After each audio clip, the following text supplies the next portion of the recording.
Il est impossible de réussir dans votre vie, qu'importe votre secteur d'activité, si vous n'êtes pas en harmonie avec votre famille. Lorsque je parle de famille, je fais référence à 3 dimensions. La dimension ascendante, la dimension collatérale et la dimension descendante. La dimension ascendante fait référence à vos parents, à vos grands-parents, aux personnes qui vous ont précédé et sans lesquelles vous n'existeriez pas tout simplement. La dimension collatérale fait référence à vos frères, à vos sœurs, sur le plan de la famille nucléaire, à vos oncles, à vos tantes, sur le plan de la famille élargie, et à vos descendants qui représentent la 3e dimension, c'est-à-dire vos enfants. Vous ne pouvez rien réussir dans votre vie, qu'importe votre secteur d'activité, si vous n'êtes pas en harmonie avec ces 3 dimensions. Ce n'est pas pour rien qu'en Afrique, on pratiquait le culte des ancêtres. C'est parce que nos ancêtres avaient compris qu'il fallait être en harmonie avec sa famille, avec la nature, afin de pouvoir bénéficier de toutes les grâces qui devraient permettre de réussir dans tout ce qu'on fait. Ce n'est pas pour rien qu'on faisait le culte des crânes dans plusieurs pays en Afrique, ce qui a même été répliqué dans plusieurs autres pays en Occident et même en Asie. Je fais par exemple référence au Japon, qui pratique le shintoïsme, qui est le culte des ancêtres, le culte des crânes même aussi. Pourquoi? Parce qu'ils avaient compris que si vous n'êtes pas en harmonie avec vos ancêtres, vous ne pouvez rien réussir dans votre vie. Je vais même prendre un autre exemple. Lorsque vous naissez, il y a une dimension du hasard qui intervient dans tous les paramètres qui structurent votre personne. Cette dimension du hasard, c'est du fait que voilà, lorsque vous allez naître, il y aura une dimension sur le patrimoine génétique qui va intervenir. Mais tous les millions de spermatozoïdes qui doivent féconder votre ovule ou votre ovocyte 2, quelle est l'alchimie qui permet d'identifier le spermatozoïde qui va choisir cet ovule? Il y a une dimension du hasard qui intervient. Il y a une dimension spirituelle qui intervient derrière, qui fait de vous ce que vous êtes aujourd'hui et qui ne dépend pas uniquement ou exclusivement de vous seulement. Il est donc important de prendre en considération ces éléments. Sinon, vous allez être comme quelqu'un qui est détaché de l'écosystème et qui veut avancer tout seul sans prendre en considération l'écosystème et qui à un moment donné se trouve déconnecté de la réalité et qui ne peut rien réussir, qu'importe ce qu'il veut réaliser. Je vais même passer par la démonstration, par l'absurde. Prenons l'exemple de la religion catholique. Prenons le cas de figure où tous les personnages bibliques ont existé et étaient là, ont fait tout ce qu'on raconte là. Prenons ce cas de figure. Ça veut donc dire qu'aujourd'hui, nous sommes en train de faire le culte des ancêtres de toutes les personnes bibliques. Parce que quand vous vous mettez à genoux, vous dites « L'ange Gabriel, protège-moi ». Quand vous vous mettez à genoux, vous dites « Jésus, viens sauver ma vie ». Ça veut dire que vous êtes en train de faire le culte de quelqu'un qui est venu et il est mort. Il est parti et qui fait désormais partie de nos ancêtres. Vous allez me dire qu'il a ressuscité. Bon, laissons même le cas de celui qui a ressuscité. Prenons le cas des autres que vous priez chaque jour, qui sont morts, qui sont donc aujourd'hui des ancêtres.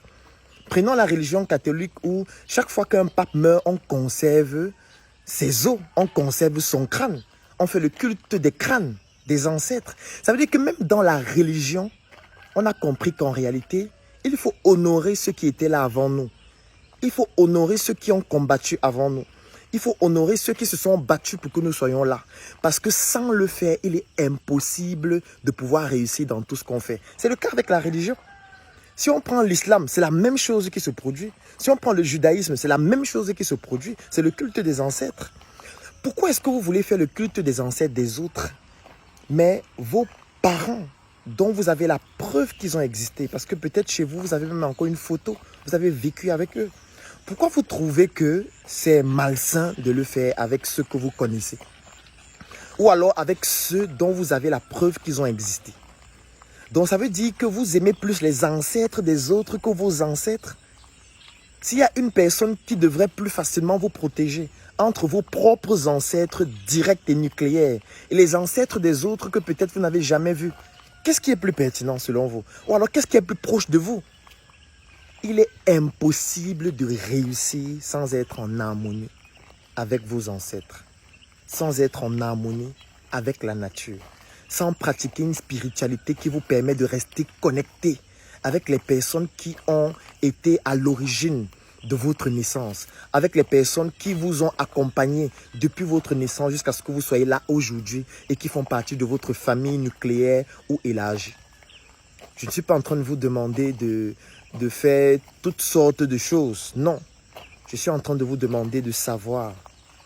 Ou alors je suis en train de vous faire comprendre qu'il est extrêmement important de prendre en considération cette dimension si vous souhaitez passer à une autre échelle. Parce que nous rencontrons plusieurs personnes dans la société qui sont dénaturées. Plusieurs personnes qui développent des anomalies sur le plan psychologique, mais qui en réalité découlent du fait qu'on est déconnecté de ses ancêtres, de sa famille, de ses proches, parce qu'on s'est dit qu'on pouvait réussir seul ou qu'on pouvait réussir avec les ancêtres des autres. Aujourd'hui, ça doit devenir un enjeu majeur, ça doit devenir un élément fondamental sur lequel vous devez vous appuyer et qui doit être comme une base sur laquelle vous vous appuyez afin d'être puissant à l'extérieur. On ne peut pas être puissant à l'extérieur si à l'intérieur, on n'a pas consolidé une armure psychologique et spirituelle qui nous permet de pouvoir rester fort pour affronter les autres qui, eux, sont connectés avec leurs ancêtres. Parce que c'est ce que les autres font.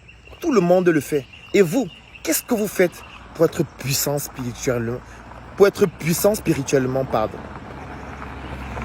Donc, sur ce, je vais vous interpeller à comprendre ces enjeux, à vous mettre à la tâche afin de ne pas tomber dans le piège qui consiste à abandonner vos ascendants, vos collatéraux, vos descendants, en vous disant que vous pouvez vous en sortir seul. Vous ne venez pas de nulle part. Vous venez de quelque part, vous venez d'une alchimie qui s'est mise en place pour que vous soyez là. Et sans que cette alchimie ne soit en harmonie, si cette alchimie n'est pas conforme, si cette alchimie ne fonctionne pas de manière optimale, vous ne pourriez rien réussir, qu'importe votre talent, qu'importe votre secteur d'activité, qu'importe vos connaissances. Vous allez gesticuler, mais vous n'allez jamais avancer. Passez une bonne journée.